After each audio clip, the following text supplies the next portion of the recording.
So guys welcome back to my YouTube channel. So guys आज का topic है noise pollution. तो guys noise pollution आज जो कि चैप्टर है उसके अंदर हम ये टॉपिक हम ख़त्म कर देंगे। सो सबसे पहले तो ये इंट्रोडक्शन ख़त्म करेंगे, फिर ख़त्म करेंगे साउंड एंड जो कि sound and noise measurements instruments. So ये मेजरमेंट ख़त्म करेंगे और causes and effects.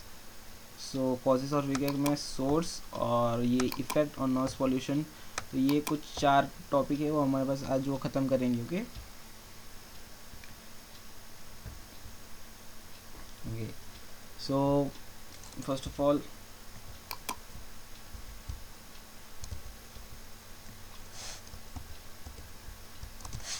Noise and sound. So इस नॉइज़ किसे कहेंगे? नॉइज़ वो आवाज़ है जिसे हम पसंद नहीं करते सुनना, तो फिर जो हमें नहीं अच्छा लगता सुनने को। ओके और साउंड किसे कहेंगे? साउंड वो चीज़ें जो हम सुनते हैं। Okay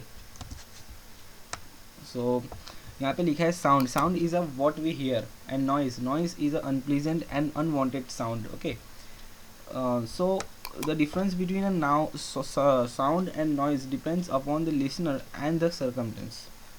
Okay, the rock music can be the pleasant sound to be one person and annoying the noise to the another. Sound can be the hazardous to the person's hearing if it is loud and if the person is frequently exposed for the long time. Okay, यहाँ पे difference between sound and noise दिया हुआ है, उसका आप screenshot ले सकते हो क्योंकि एक्चुअली ये सब चीज़ें ना वो MCQs में बहुत इम्पोर्टेंट है। ठीक है,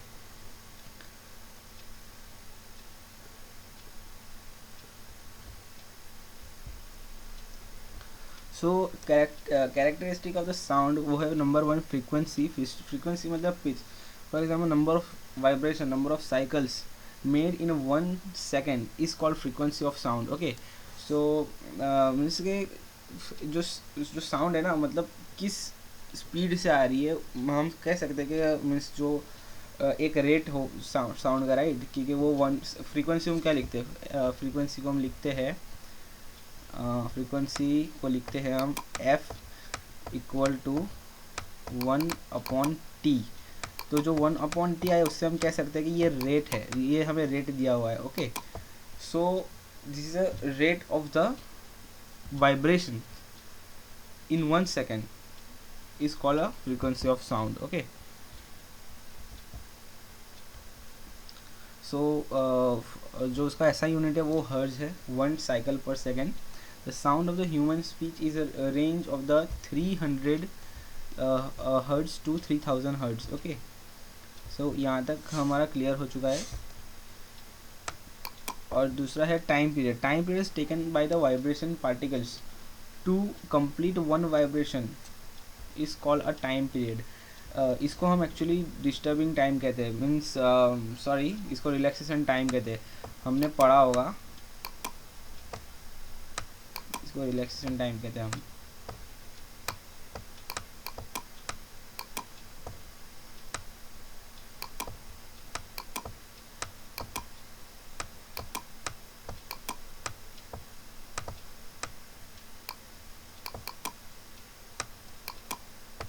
तो यहाँ पे मैंने रिलैक्सेशन को शॉर्ट फॉर्म में लिखा है, तो इसको रिलैक्सेशन टाइम कहते हो।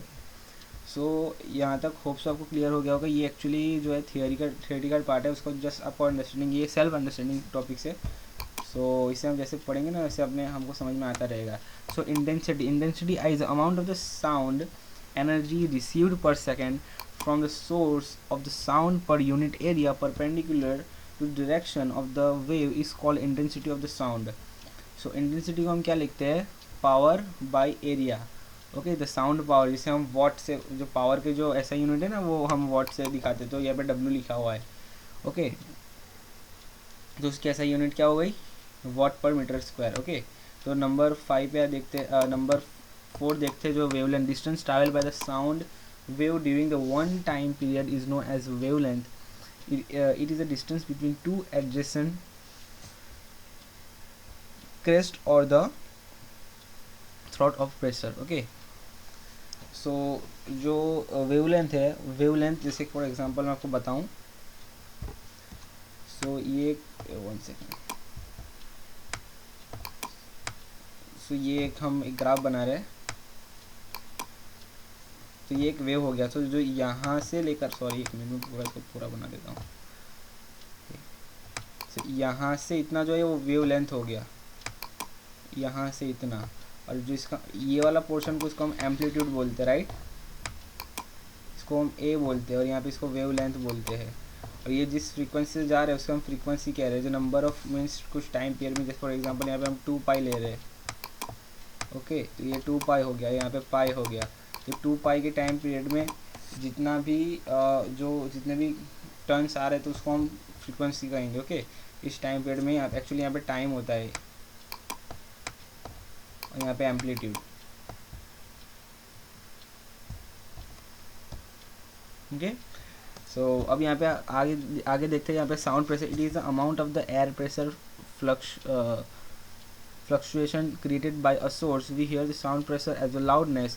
If the drums is hit very lightly, the drum surface moves only a very short distance and produce a weak pressure fluctuation of the sound is a faint.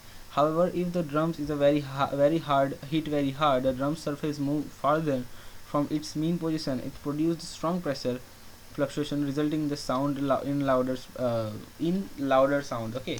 सो मतलब जो हमारे ईयर ड्रम्स है उसके अंदर अगर means हल्का सा sound होता है, हल्का सा प्रेशर लगता है, सो वो धीरे से हिलेगा।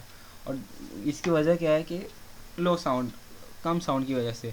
और जैसे ज़ोर से मीन्स हिट होगा तो उसकी वजह क्या है कि लाउडर साउंड उससे ज़्यादा होगा, ताकि उसके मीन्स से जिसकी वजह से हमारे कानों पर ज़्यादा प्रेशर पड़ा हो, ओके। तो यहाँ पे पास्कल की ऐसा यूनिट दी हुई है, प्रेशर की ऐसा यूनिट दी हुई है, 1 pascal is equal to 1 newton per metre square. It is absolute system unit of the produce sound by the dynes per centimetre square, okay. So healthy young person can hear sound pressure as low as 2 × 10⁵ pascals, okay. तो यहाँ पे हम समझ सकते हैं कि हमारे कानों पर बात करने में जो हमें लाउड लगता है, एक normal person, healthy young person, okay, so means हमारे जैसे, सो उनके जो साउंड, उनकी जो कैपेबिलिटी है साउंड को सुनने की, सो उसके ऊपर जो प्रेशर लगता है वो है 2 × 10⁻⁵ pascals, okay. Sound power, it is a number 6, sound power, it is a sound energy transferred per second from a source to the air. It is expression in watt, okay.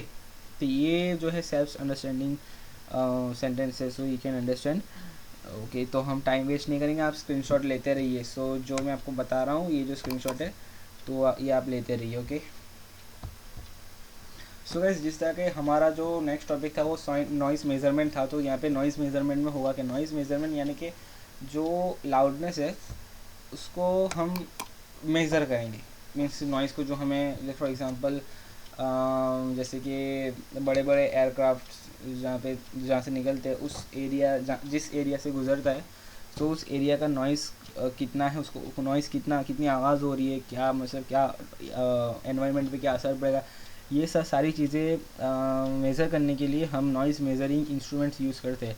There are many types of measuring system can be the use for the measurement of the sound depending on a purpose of the study, the characteristic of the sound and the extent of the information that is desired about the sound, okay.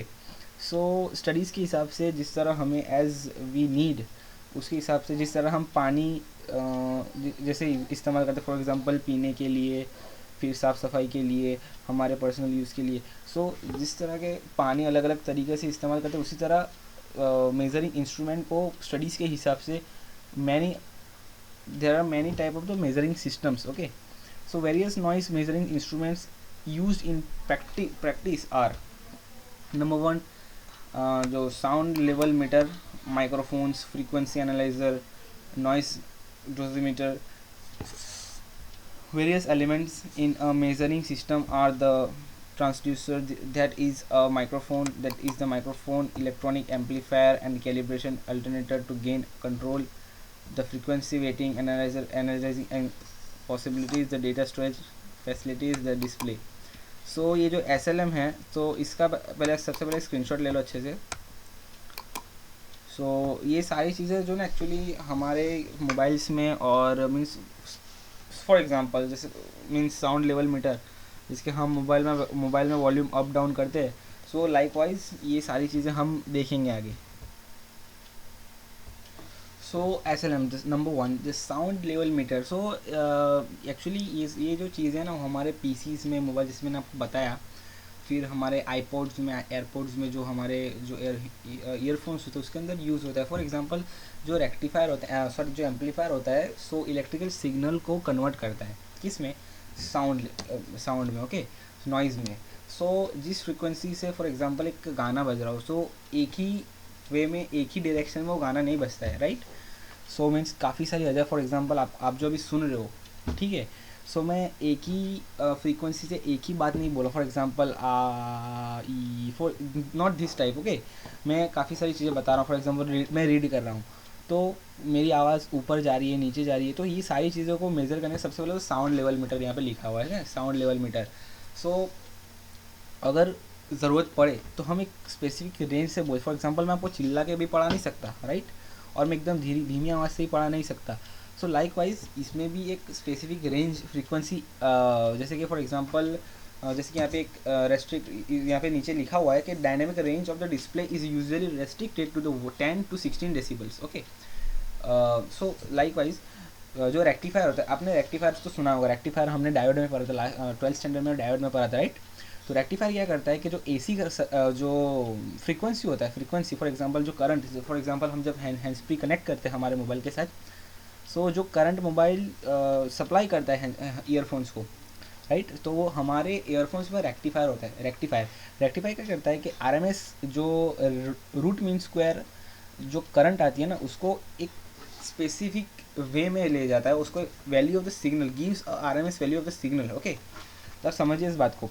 So average using the time constant of the 0.1s, the fast or 1 second slow, as a result displayed digitally or on analog meter.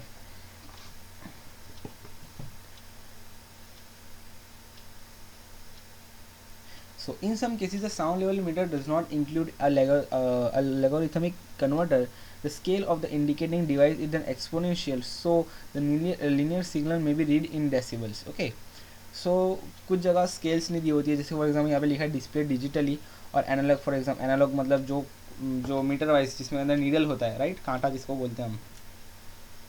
सो वो अगर ना दिया हो logarithm converter में, जो means जो PCB होता है, PCB मीन्स जहाँ पे वहाँ पे IC सर्किट होता है ना उसके अंदर, सो अगर उसके अंदर ना हो तो इंडिकेट सिग्नल में read it in decibels, right. So यहाँ तक आपको समझ में आ गया। In dynamic range display is usually, यहाँ पे लिखा है कि जो मैंने आपको पहले बताया कि एक फ्रीक्वेंसी सेट कर दी जाती है, एक साउंड की एक लिमिट सेट कर दी है। लाइकवाइज यहाँ पे साउंड की एक लिमिट सेट की हुई है जो 10 to 16 डेसिबल है, ओके। सो यहाँ पे step of the using sound level meter. तो number 1 batteries must be check. सबसे पहले आप इसका स्क्रीनशॉट ले लो ताकि जब आप पढ़ो तो आपको ख्याल आए कि क्या लिखा है, okay. So step of the using the sound meter level meter, okay. The batteries must be checked before use and during the long measuring session, right. The wind shell must be used if the air velocity is noticeable. If should anyway be used all the time at the dust shell, okay. The microphone should be oriented as described previously. All introduction object as a body of the sound level meter, and operator itself will be degrade the frequency response of the microphone at high frequency, and directivity effect will appear. So जो यहाँ पे actually लिखा ये है, सो इसके अंदर लिखा है कि फॉर एग्जांपल जो अगर एक ट्राइपॉड हो, उसके अंदर आप जो SLM मीटर है उसको बिठाओ अच्छे से, और उसका जो साउंड लेवल है मीटर उसको आइसोलेट करो कि ताकि वो वाइब्रेशन की वजह से हिल ना पाए, ताकि उसका हम प्रॉपर रीडिंग, एक्यूरेट रीडिंग ले सकें। और जो उसके यूज़ वायर का इस्तेमाल करो अगर ज़रूरत है तो। जो SLM है वो अच्छे से कैलिब्रेट होना चाहिए। जैसे फॉर एग्जांपल हम किसी ऐसे रिमोट एरिया में जाते हैं जहाँ पे हमें कंपास की ज़रूरत पड़ती है, तो हम किस तरह अपने मोबाइल को सबसे पहले कैलिब्रेट करते, राइट। तो उस कैलिब्रेशन होने के बाद जब मोबाइल एक सस्टेनेबल एक पोजीशन पे आ जाए, उसके बाद हमारा कंपास चलने लगता है, राइट। ओके। सो जैसे कि मैंने आपको पहले बताया था कि साउंड और नॉइज़ को मेज़र करने के लिए हम उसको डेसिबल में मेज़र करते, राइट। सो इस चैप्टर में से एक्चुअली न्यूमेरिकल्स नहीं आएंगे, आप घबराओ नहीं। जैसे यहाँ पे log 10 लिखा हुआ है सब, तो आप ये मत सोचो कि इसके अंदर से हमें न्यूमेरिकल्स आएंगे, ऐसा नहीं है। बट आपको अगर पूछे तो आपको ये फॉर्मूला डिस्क्राइब करना है कि अगर मेजरमेंट ऑफ द साउंड, उसके बारे में डिटेल्स लिखो। तो amount of the sound is receive per the second from the source of the period of the per unit area perpendicular distance of the wave is called intensity of the sound. So ये सारी चीज़ें अगर आपको पूछे तो आपको लिखना बताना पड़ेगा, बट इसके ऊपर कोई न्यूमेरिकल्स नहीं है। फॉर एग्जांपल जिस तरह फिजिक्स में हम 11th स्टैंडर्ड में देखते थे कि साउंड मतलब जो वेव फॉर्म, फिर एम्पलीट्यूड के बारे में बस सब ये बहुत सारे y is equal to A sine omega T, ये सब फॉर्मूला ये सब नहीं होना है। So value of the reference intensity is actually जो रिफरेंस इंटेंसिटी है ना, वो एक्चुअली हम ये जो साउंड है, फिर डेंसिटी है, फिर ये रिफ्रैक्टिव इंडेक्स है। सो ये सारी 3-4 चीज़ें ऐसी हैं ना जिसे हम कंपेयर करते, राइट। जैसे कि एक वुड, अब हम कह रहे हैं कि वुड जो लकड़ा है वो पानी में नहीं डूबता, लेकिन क्यों नहीं डूबता, हम उसकी डेंसिटी को पानी के साथ कंपेयर कर रहे हैं, राइट। सो जैसे कि फॉर एग्जांपल सालवुड, जो सालवुड होता है उसकी डेंसिटी होती है अबाउट 850 kg पर मीट्रिक क्यूब, राइट। और पानी की होती है 1000 kg पर मीट्रिक क्यूब। तो जैसे जिस तरह के वुड की कम है तो पानी की ज़्यादा है, इस वजह से जो वुड है वो तैर रहा है, ठीक है ना। तो हम कंपेयर कर रहे हैं, उसी तरह इसके अंदर जो इंटेंसिटी वो हम कंपेयर करेंगे, इस वजह से रेफरेंस इंटेंसिटी ली हुई है। जो एक फॉर एग्जांपल जिस तरह हम रिफ्रैक्टिव इंडेक्स में हम वैक्यूम की रिफ्रैक्टिव इंडेक्स जो 1 होती थी, राइट। सो उसको हम मीन्स उसको क्या बोलते हैं, मुद्दे नज़र रखना, रेफरेंस रखना, ठीक है ना, उसके साथ डिवाइड करते थे। So we can get a some amount of comparison. जैसे पानी और हवा का रिफ्रैक्टिव इंडेक्स निकाला है हमने, पानी का निकाला है, ग्लास का निकाला है, लाइक वाइज। सो इसके अंदर रिफरेंस इंटेंसिटी रखा हुआ है, राइट।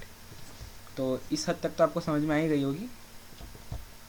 सो यहाँ पे where the I s is measured intensity, I naught is a reference intensity is equal to, ये हमको हर जगह इस्तेमाल करना है 10⁻⁻12 Weber watt per metric square. Not only the loudness determines the harmful of the sound, but the frequency or the pitch of the sound is also responsible for this. If the person hear two sound at the same sound pressure but the different frequency, one sound may be appear louder than other. This happens because we hear different frequency, we hear high frequency noise much better than low frequency. To take a pitch pitch or the frequency of the sound into the account, the modified scale is used nowadays, that is a decibel A expressed by the dBA. Okay, so यहाँ पे noise level of the different source, तो उसके अंदर आप देख लो कि actually ये decibel में है, डेसिबल में दिया हुआ है। सो आप इसके अंदर देखो, हियरिंग ऑफ द थ्रेशोल्ड वो 0 है। थ्रेशोल्ड फ्रीक्वेंसी जिस वे में जाता है ना, तो उसकी जो फ्रीक्वेंसी है और जो उसका जो साउंड लेवल है वो 0 डेसिबल है। नॉर्मल ब्रीथिंग, विस्परिंग, जैसे लाइक दिस, ओके। अगर मैं इसको बताऊँ विस्परिंग लाइक दिस, तो ये इसका 30 डेसिबल है। फिर नॉर्मल ब्रीथिंग उसका 10 डेसिबल है। टेलीविज़न 70, नॉर्मल कन्वर्जेशन 60, जिस वे में मैं आपसे बात कर रहा हूँ, सो 30। और जो पैसेंजर कार जो 60 kilometre per hour at 20 metre, वो 65। ये जो एक्चुअली ये इन लोगों ने कैलकुलेट करके रखा हुआ है, राइट। अभी तो शायद BS6 इंजन है, सो अभी शायद कम होगी, बिकॉज अभी आजकल की गाड़ियाँ आवाज़ इतनी नहीं करती है। एक्चुअली कुछ दिन पहले ना, सो मैं एक्चुअली जा रहा था, कहीं बाहर निकला था ऐसे टहलने। सो एक नई एकदम मस्त लेटेस्ट गाड़ी थी, i20, यस i20। तो इतनी स्मूथ थी, इतनी कम आवाज़ थी कि वो मेरे पास से ना टर्न लेके चले गए, लेकिन मुझे पता नहीं चला, मतलब इतना स्लो आवाज़ था। सो अभी के अगर इस जनरेशन में देखा जाए तो अभी गाड़ियों की आवाज़ बहुत कम होने लगी है। फिर शाउटिंग जो diesel truck 5 kilometre per hour at 20 metre, so is 85 decibel. Shouting, motorcycles, rock music, jet plane 130। अच्छा, जेट प्लेन 130 जो एक्चुअली जो 130 है ना, वो बहुत ज़्यादा है। आप कभी गूगल पे सॉरी यूट्यूब पे देख लेना जेट प्लेन की जो नॉइज़ है वो किस हद तक ज़्यादा है, तो आपको पता चल जाएगा। सो यहाँ पे कुछ as per ministry of the environment and forest government of India 1989 is permission of the noise level are as below. सो यहाँ पे आप देखो, यहाँ पे क्या दिया हुआ है, ABCD उसके अंदर दिया हुआ है, industrial commercial residential silence zones day time. Okay, so silence zone up to the 100 meter around hospital, education institution or the court. Use of the vehicle horns, loudspeaker and bursting of the cracker shall be banned in this zone. Okay, so let's see the source of the noise pollution. तो noise pollution के जो source है वो कुछ 4 source है, ठीक है ना। सबसे पहले तो इंडस्ट्रियल, ट्रैफिक, कंस्ट्रक्शन, जैसे घर बन रहा हो, कहीं कुछ बन रहा हो, कुछ तोड़ फोड़ काट पीट हो रहा हो, तो उसको हम कंस्ट्रक्शनल सोर्स में बोल देंगे। अदर सोर्स, तो गाइस इसके ना मैं इसके अंदर कुछ बताने वाला नहीं, बस आप स्क्रीनशॉट ले लो, ठीक है ना, सब पढ़ लेना, स्क्रीनशॉट ले लो। So other sources as much as some time important, लेकिन एक्चुअली ना ये सब पढ़ लेना, क्योंकि अगर इसके अंदर से अगर छोटे छोटे 1 मार्क्स की, हाँ 1 मार्क्स की ऐसे MCQs पूछते तो फिर आप इसके अंदर लिख सकते हो। और actually environment is a subject जिसके अंदर आप जितना चाहो ना उतना लिख सकते हैं, क्योंकि वी नो एवरीथिंग, और वैसे हमको हर चीज़ दिख रही है, राइट। बट उसमें सम कुछ जगह पे कुछ नॉलेज, कुछ बेसिक चीज़ें काम लग जाती है, right. So be prepare. So अब देखेंगे effect of noise pollution. Okay, so effect of the noise pollution, there are the physical, physiological and psychological. अब प्रॉब्लम यहाँ नहीं है कि ये सब क्या लिखा है, प्रॉब्लम ये है कि फिजिकल और फिजियोलॉजिकल में क्या फ़र्क है। सो फिजिकल एंड फिजियोलॉजिकल और both are refers to body, दोनों बॉडी के बारे में ही है, लेकिन जो फिजिकल है वो बॉडी खुद बॉडी है, और जो फिजियोलॉजिकल है वो बॉडी के फंक्शंस है। फॉर एग्जांपल यहाँ पे लिखा है कि हार्ट बीट, हेडेक, नोसिया, फिर जो फिजिकल है उसके अंदर हम लिखा है कि deafness, total loss of hearing. So आप इस बात से समझ सकते हो कि डिफरेंस क्या है, ठीक है। और साइकोलॉजिकल देखा जाए तो मेंटल स्ट्रेस, डिप्रेशन, फिजिकल, जो हमारे ब्रेन को रिफ़र करती है, ठीक है ना। सो अब यहाँ पे इफेक्ट ऑफ एनिमल्स देखो, यहाँ पे इसका स्क्रीनशॉट लो। सो एक्चुअली कोई ये जो टॉपिक्स है ना वो सेल्फ अंडरस्टैंडिंग है। Okay, so effect of plants,